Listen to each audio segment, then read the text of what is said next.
এই দুনিয়ায় যে আল্লাহ কত ধরনের খাবার সৃষ্টি করছে, এত এত মজার মজার খাবার, মানে এগুলার কোনো একদম প্রাকৃতিকভাবে সৃষ্টি, কোনো কৃত্রিমভাবে কোনো কিছুই তৈরি হয় নাই।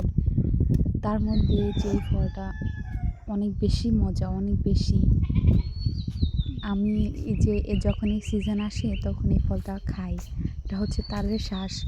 তো ভিতরের ওই শ্বাসটা এত নরম, এত নরম আর এত মজা লাগে, মানে অতটাও মিষ্টি না, হালকা মিষ্টি। তো হালকা মিষ্টিটাই মজা লাগে। যেমন ওই যে ডাবের শ্বাস থাকে না, ওই ডাবের শ্বাসটাও এরকমই লাগে। তবে ডাবের শ্বাসটা আরও বেশি বেশি মজা, মানে মনে পড়লে আমার খাইতে ইচ্ছে করতেছে। ডাবের শ্বাস তো আমার অনেক পছন্দ, তবে এইটাও অনেক অনেক মজা। তো এই যে আব্বু আমার 2টা কাইটে দিছিল, পরে আমি 2টা পুরোটা খাইতে পারিনি, একটাই আমি খাইতেছিলাম, আরেকটা আমি রাইখে দিছি, পরে খাবো। যদি ফ্রিজে রেখে খাইতে পারতাম তাহলে মনে হয় আরও বেশি মজা লাগতো। তো আমরা এখনই খাই ফেলছি আনার সাথে সাথে।